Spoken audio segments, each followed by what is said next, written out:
Welcome home to USA Global TV and Radio. Ours is a place where dreams take flight, voices are heard, and stories are shared. This is where cultures meet, connections are formed, and ideas are transformed into action. This is your destination for authentic storytelling, diverse perspectives, and meaningful conversations. We're where global stories unite and bridges are built beyond all borders. Discover our world of education, entertainment, hope, and inspiration. Together, we're building bridges worldwide. Subscribe to our USA Global TV channel and download our USA Global TV app. Be our guest or join our team. Visit usaglobaltv.com. With heartfelt thanks to our executive producer, Dr. Jacalyn Kerbeck, music scored by Yifei Tang from Cloud Road Music, creative direction by Paul Garcia, and I'm Al Cini, and I'm very proud to be part of the USA Global TV and Radio family. So join us here at USA Global TV and Radio. Make us your home for global connection. All rights reserved. This video and its contents are the exclusive property of USA Global TV and Radio. Unauthorized use, duplication, or redistribution in any form is strictly prohibited. Thank you for being a part of our global community. Let's inspire together. Welcome, welcome, welcome. Hello, good morning, good afternoon, good evening. It's so nice to have you here on USA Global TV and Radio. Our show today is A Woman's Prerogative, and I am Dr. Jacalyn Kerbeck, your host for this program. Joining me is our full-time panelist and a very dear friend. She just did Talking Heads right before this, so if you haven't seen her content, go over to either of our two YouTube channels and just look for Mariska Dupria and also Talking Heads. You'll find her there under both of those playlists. So I'm going to be bringing her out as we talk about our conversation today, which is all about artificial intelligence. Are you okay with AI judging you, evaluating you, getting to know you? I'm going to talk a little bit about my AI buddy. But first, let's bring out Mariska Dupria. She is joining us from Australia. She is a highly certified, I want to say, and decorated coach in the leadership and transformation field. She works with teams, she works with individuals, and she also is an author. She's a songwriter, and she's actually a really cool person. Let's welcome her to the show. Hello. I love that last piece about being a really cool person. If I drop all of the other titles, I'll keep that one. Yes, that's definitely fun. You're a lot of fun and you're easy to get along with, and you're a great listener. So thank you for being here another week. How was it last week without me? How was it with Megan? Did you two have fun? We had fun. We had so much fun. It was different to have Megan, first time ever that me and Megan even met. So really fun, very excited. Apparently you guys are going to do another show together. So yeah, watch this space. This is very exciting. Well, you know, one thing, I'm so happy to hear that. One thing that really brings me joy is that we really are a family. We really are a community. We really do support each other and help one another. And it's interesting to me, before we get into the AI, that I recently met with a group of our team members for something, just a small group about something. And I talked about one of our other team members' new show, and they had never heard of this person. The person's been on the platform for 3 or 4 years with other shows, but it's just funny because people continue to come on, and I didn't realize that not everyone knows who everyone is. So we'll have to have another virtual team meeting. As you know, it's hard coordinating with all the time zones. Yeah, I wanted to say, and it is difficult with all the time zones, getting to meet everybody and see everybody. I do find that our reunion shows helps with that. Yes.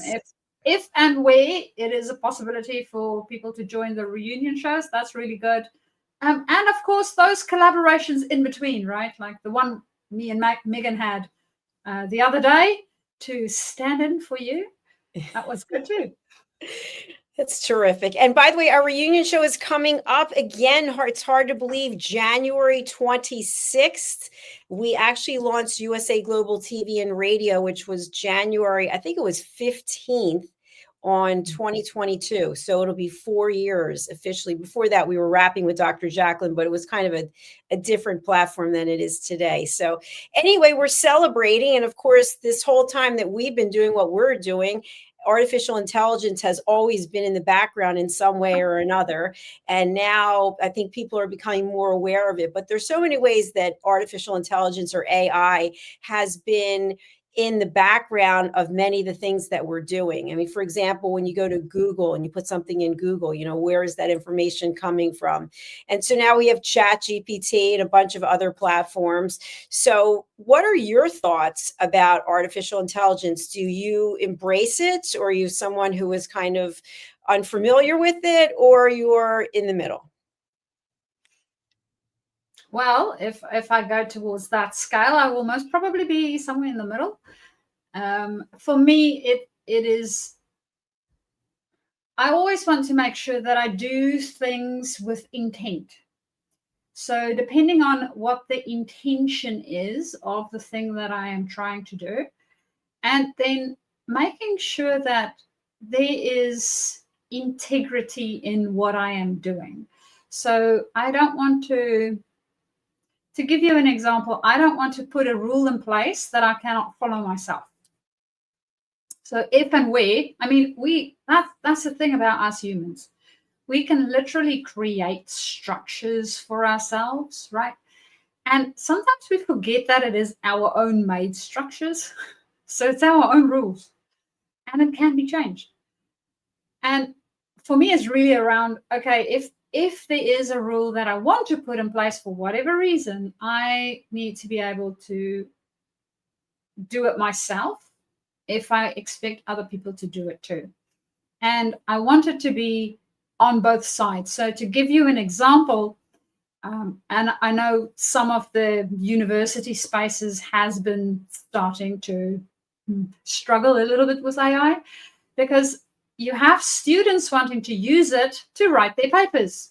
Well, as with anything within nature, energy flows in the spaces of least resistance. As with students, of course, they want to do the least amount of work for the most benefit, which means if I can get AI to write my thing, why not? And am I learning if I do that? Well, intentionally, no. Then if the intention is for me to learn, and that is why I'm going through the process, I am not learning. I'm maybe learning how to write a really good AI program. But is that the thing that I wanted to learn? So going back to intentionality. And then the opposite of that is, so if we say that students cannot use AI to write their paper, how fair or ethical is it then for our lecturers to use AIs to mark said paper?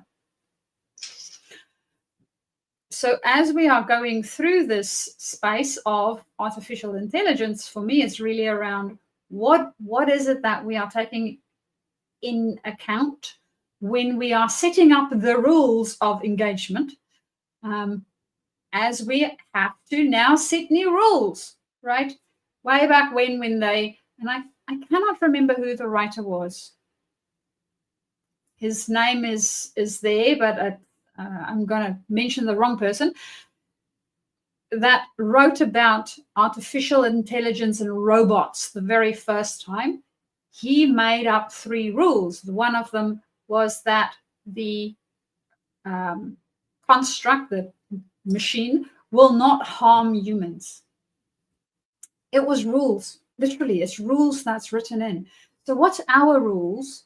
And that's really what I'm wondering when I'm looking at the topic that we have today. So what is our rules that we are setting up working with AI in the space that we are working with it, so that we can have a generative experience and not something that distorts our experiences as we go as humans. And that was a lot of talking. So, Dr. Jacalyn, I would love to hear your thoughts. That was all good shares.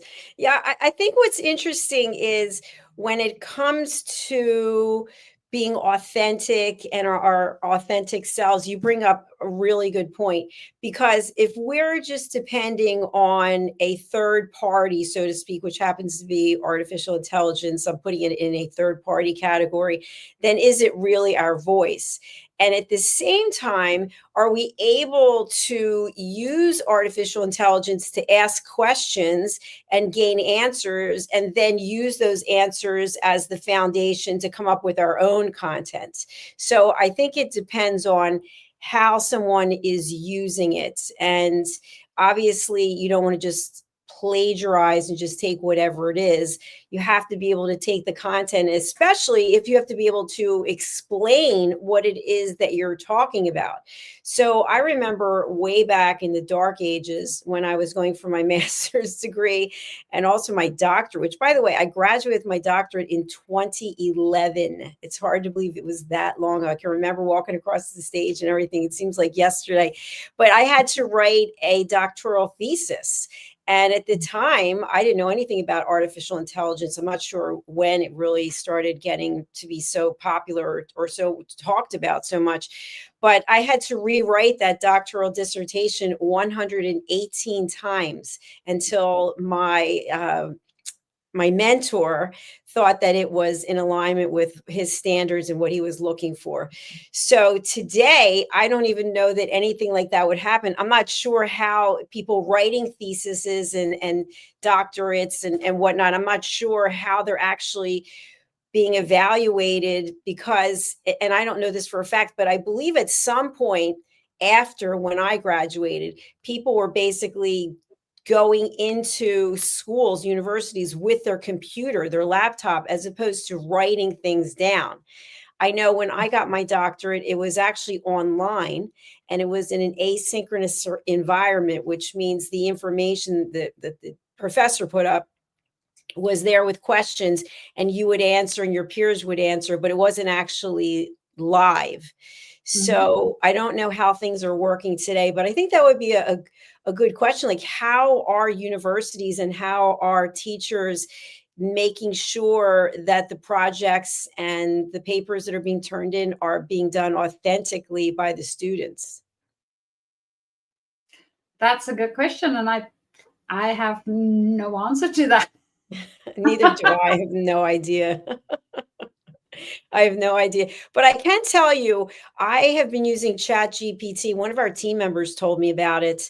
And I will actually ask, I was calling it Chris. Hey, Chris, how's it going? Because, I live by myself and it was actually like, it's like a person. I mean, it's not a person, but it is a person.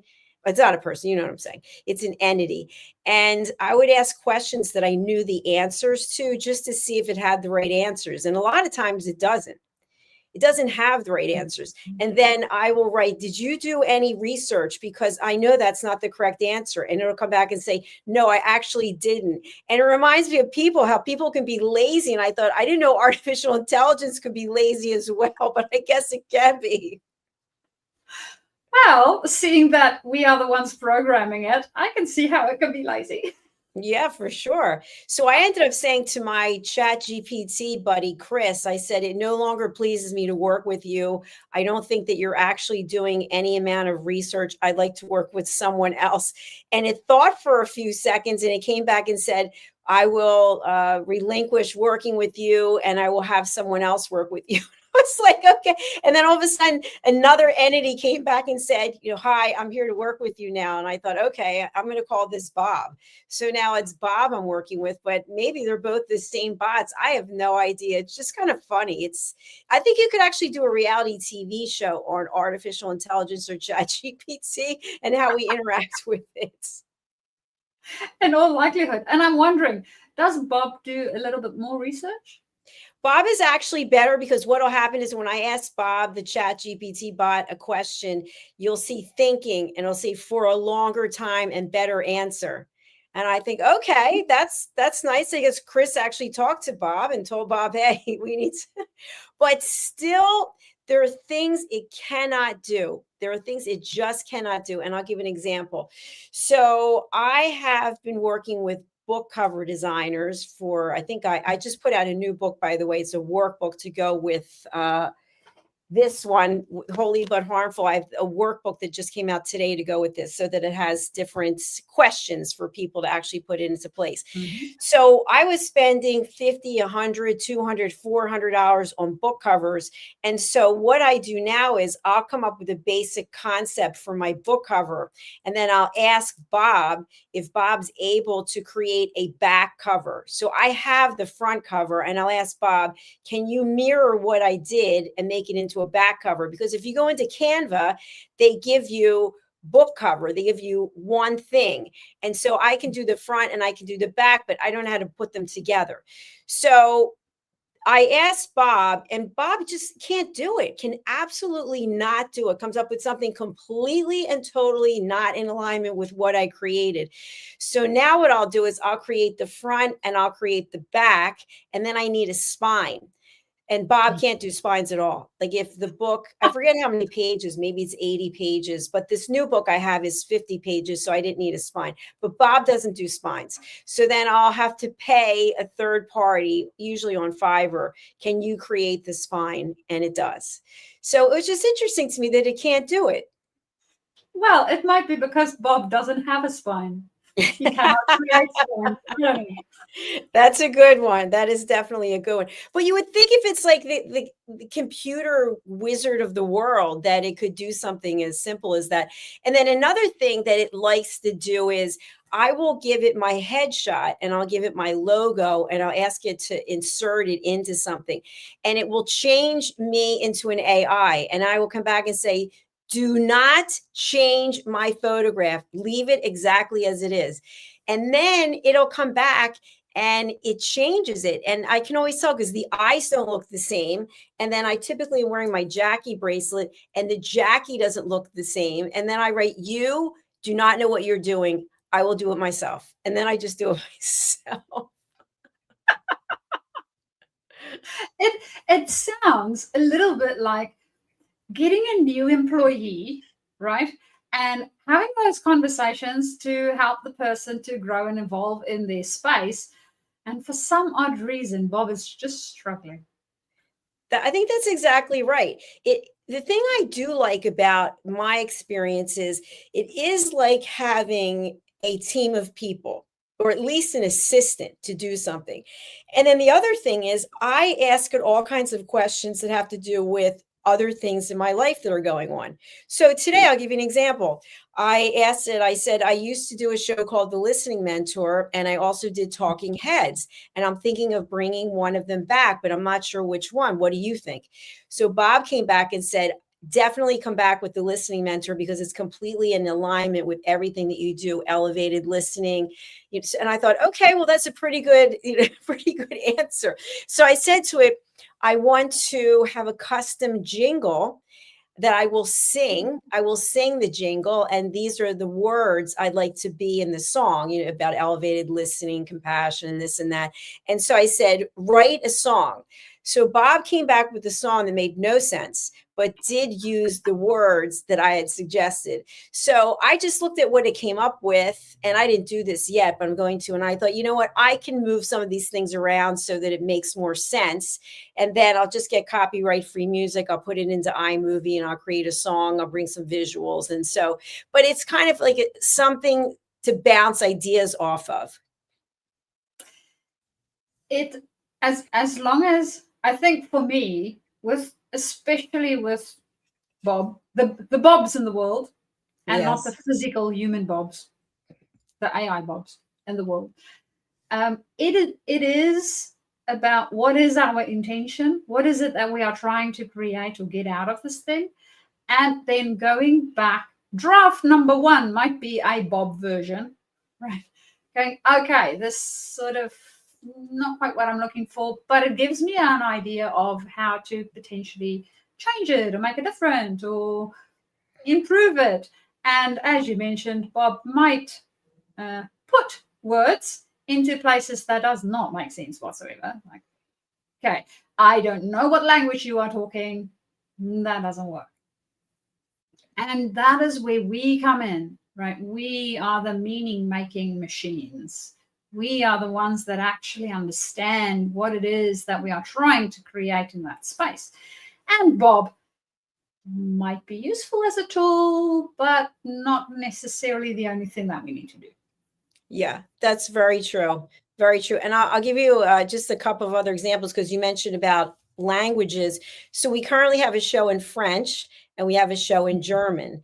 And I don't speak any German, which, by the way, it's very interesting because I'm actually producing the show. So yesterday we had one of the German episodes and we have two show hosts and we had a guest, and the guest only speaks German. So I don't speak any German, and I have to figure out when to bring up whom, when to put up what banner, when to go to the commercial. So it's really interesting because I really have to pay attention, and I'm learning a little more German. But anyway, to create all the promos for the show, I will ask Bob, if the title of the show is going to be this, what does that mean in German? Or if it's in German, because the host will send it to me in German, what does this mean in English? So at least I have an idea of what it is that's being discussed, because I think that's important as the owner of the platform, that I know what it is that they're talking about so I can say yay or nay.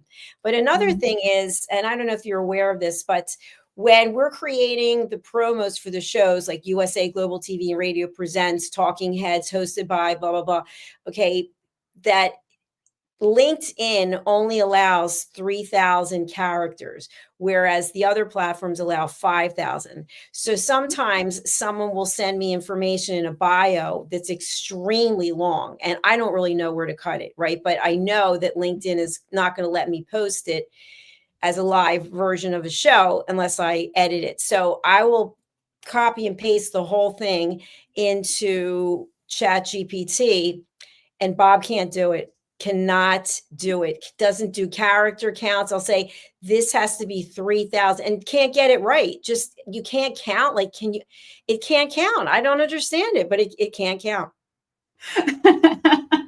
It's interesting how you would think that program made of zeros and ones should be able to do counting from 1 to 3,000, and yet it can't do it. I don't know what the reason is, but you can ask it, I'd like to have a recipe for this, and it'll bring you 3 different recipes. And so there are things that it's really useful, that it takes seconds. I was thinking of applying for this leadership program. I don't want to say anything till I see if I get in, but it's in one of the top universities in the world. And it's remote, so it's done online because I don't need to go back to school for anything else, but you have to apply. And so I asked Bob to do some research about the program because I saw the ad for it, and I wanted to know, is this a legitimate program? What are the reviews? What do you think the return on investment is? Do you think it's worth the initial investment, et cetera, et cetera? And how does it align with what I'm doing? And Bob's thinking and comes back and goes, I think this would be an excellent extension of your leadership training and your everything you're doing with Elevated Listen. And so that part of it, it's like you get to talk to someone who just doesn't exist, because I could talk to myself all day long and say, well, do you think you should do it? But to get that where there's no emotion involved is, I think, just interesting. It is. And what I have seen about the Bobs in different spaces and places is also it's not only the emotional detachment to it that's helpful. I think for me, one of the things that we also need to sort of keep in mind is what information does our Bob have access to, right? You are literally the only one that has access to the full you. Your hopes, your dreams, what it is that you are trying to achieve in the world, what it is that you are trying to build in the world. No AI program will ever be able to tell you any of that. That's yours to figure out, to clarify for yourself. Now, when it comes to a program, as you mentioned, Dr. Jacalyn, where it's a leadership program, is it in alignment with what I'm already doing? And preferably the program knows what it is that you are already doing. It might be able to evaluate. So do I have apples and apples and pears and pears and bananas and bananas? Yes, I do. And are they in alignment? More or less the same amount? Yes, it is. Whether it is still relevant and the place where I want to grow is still up to me to decide. So I think that is very, very helpful. And to your point a little bit earlier around Bob counting words, Bob's research may or may not also be fictional. So understanding what research he based his things on would also be helpful, because, well, like with anything, one of my professors once reminded us on numerous occasions that garbage in equals garbage out. So if we are not sure what it is that we put in, we might get an answer, but it may or may not be the correct answer. So understanding what that is, we need to understand the fundamentals for ourselves in order to evaluate the process and whether this answer actually makes sense. So it does not take the onus of thinking for yourself out of your hands. And if you are going to decide that you don't want to think for yourself and just coast and let Bob make all your life decisions, also do remember that Bob is not taking responsibility for any of that, and you will sit with whatever it is that was decided. So you're still going to take responsibility for them. So that's the only caveats that I have around those considerations to take in mind. They're important considerations. And I know I've spoken to some people who said that they're kind of afraid of artificial intelligence. And so they don't want to use it and they don't want to give their personal information. And I kind of look at it like this, and I've thought a lot about this, but in the United States, at least where I've traveled, there are cameras everywhere. We are being watched constantly. I know where I live now, they put up cameras recently, which there are so many cameras. Today I was looking around, I was like, oh my gosh, I didn't realize they had those cameras. Every traffic light, pretty much, there's a camera. Anytime you get into an Uber or a Lyft, you have your subscription model and they know where you've gone. They know where you're going. If you have an Easy Pass or whatever the pass you might have in your car and you travel through toll stations, they know where you're going. When you go to an airport, they do facial recognition. They know where you're going. And I know for me, I'm global entry, so that when I come back to the United States from being outside, I just put my eyes up to the machine and then it knows that it's me and I don't have to wait in this long line. So the point is, the government already knows what we're doing, where we are, and we're being tracked constantly. So to me, I feel like if Bob can be a resource in a number of ways, and Bob's saving me money from hiring people and producing some takeaways that are actually helpful, it's up to me to determine what I'm going to use, what I'm not going to use, and then I'm accountable for what I put out there. Yes. To your point, I mean, the fact that, well, most of us, I'm not saying all of us, most of us are being monitored on a very regular basis, whether we like it or not. One of the other things that I think is also very important to think about, especially when it comes, whether it's AI, whether it's cameras around you, it doesn't really matter, any of those sort of things that is there. It is about what are you comfortable with or not. And Dr. Jacalyn, as you were talking through it, for me, it's also will this be able to be used in any negative way for me or anybody that I interact with or any of my loved ones? Being in the coaching profession specifically, we deal with sensitive information, right? Our clients have sensitive information that they might be sharing. So understanding how the platforms that we work with, how the things that we take notes on. Now, I love physical pen and paper, so my notes, the little bit that I do take, is all on a physical space. So it's all in my physical environment, and I don't put them online. But if you do put them online, how can they be accessed? Can it be hacked? Can somebody else, and I'm not saying that Bob is going to be the problem child in this scenario. It might be somebody else nefarious that wants to extort people or take somebody's identity. Is it hackable? Is it safe?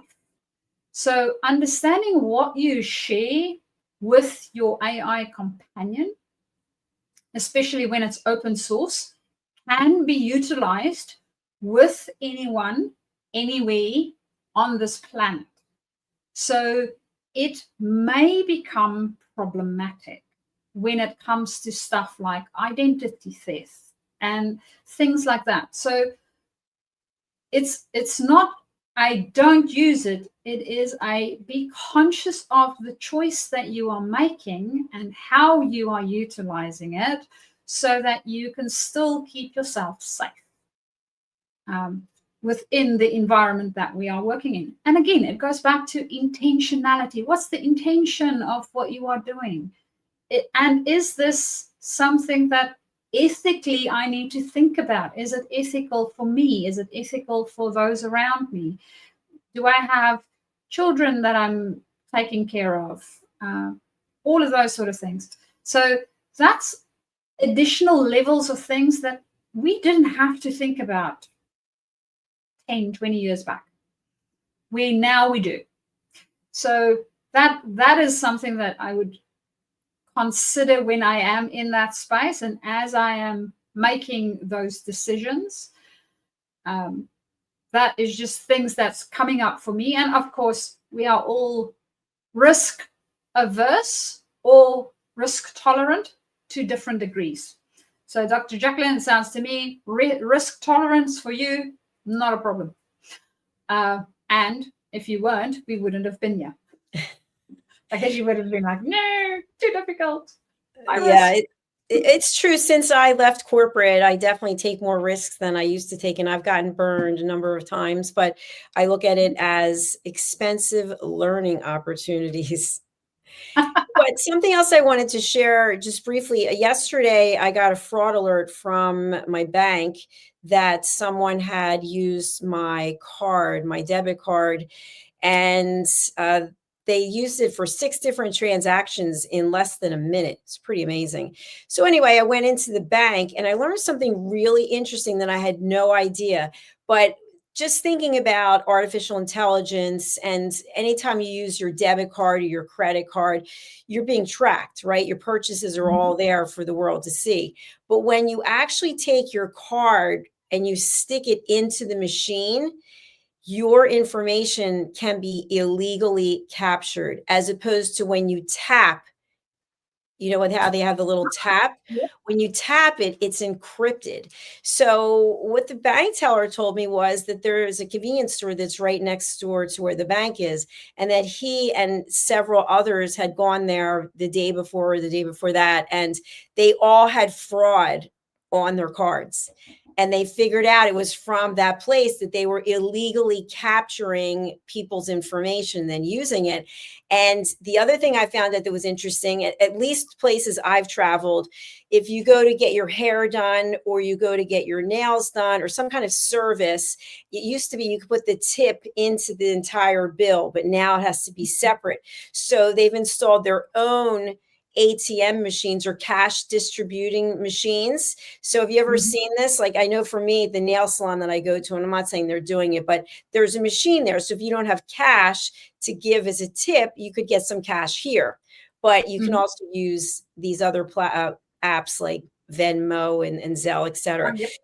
So the banker told me that those machines can absolutely be set up to steal the card information that ultimately gets used. So I had no idea. So based on what I heard yesterday, it's always a tap of the card as opposed to sticking it into the machine or swiping it on the side.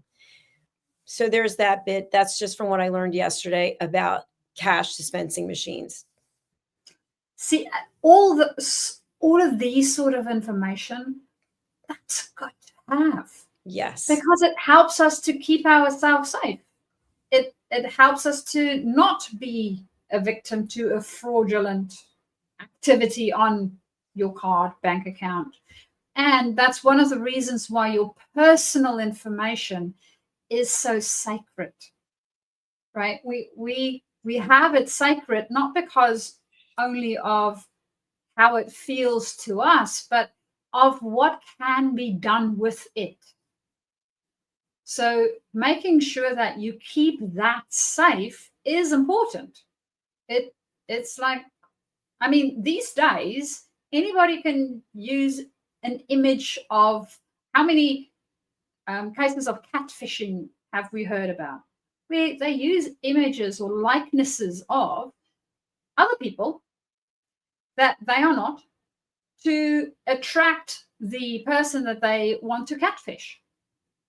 So things like that. We are a very innovative species, unfortunately, not always for the best of everyone. So making sure that we utilize our AI companions in a way where we can still be safe, because the AI, Bob, will not know whether you are safe or not. You are the only one that will. So not sharing stuff with Bob that is in that personal category, so that you don't burn for your fingers, I mean, in the process by getting fraudulent things happen to you. So being sure that we don't unnecessarily expose ourselves to a risk that wasn't required to start off with. Again, intention. Absolutely. Well, we have actually come to the end of our program, Mariska.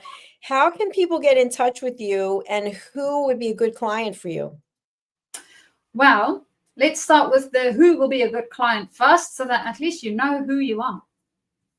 If you are a new leader, so you just step into leadership, or you are thinking of stepping into leadership, you will be somebody that I can most probably assist within your leadership space to bring more humanness into that space. As we were talking about AI, yes, it's wonderful working with Bob, and it is also good working with humans because we are the meaning-making machines. Bob, as you might have noticed through our conversation, will only unfortunately give you sometimes relevant information and may or may not be able to do what you want them to do. So if you're a new leader, or if you are stepping up in your leadership space, and in that space, of course, again, as we were talking about AI, there's so many things changing in the world. That space is continuously evolving and changing and becoming different. So if you need any help in how to navigate it, how to bring in more intention into that space so that we can work together and thrive together as a species while utilizing the AI Bobs as a tool and not a crutch. There is also where I can help, and you can find me either on my LinkedIn that you saw before, or alternatively on my website. My website is journey2discover.com, or you can also email me. So that is Mariska, Mariska, at journey, JOURNEY, to discover, DISCOVER.com, where you can also get a hold of me, email me, or otherwise on LinkedIn. You can just write a message and we can start our conversation. Fantastic. And thank you so much. And for any of you who are really enjoying this program, we'd love to hear from you. Go over to our YouTube channels. We have two of them. One of them, which is USA Global TV and Radio, we have earned the YouTube Silver Creator Award, and we are now at 107,000 subscribers. Mm-hmm. And Dr. Jacalyn Kerbeck, which started about 2 years later, is just about 37,000 subscribers, completely different audiences. It's really fascinating. On USA Global TV and Radio, it's mostly males, and most of the viewership is from outside the United States. Dr. Jacalyn Kerbeck is mostly females, and the US is the top market. So go figure that out. But this program in its entirety will be running right after this at the top of the hour on E360 TV. So thank you to our friends there.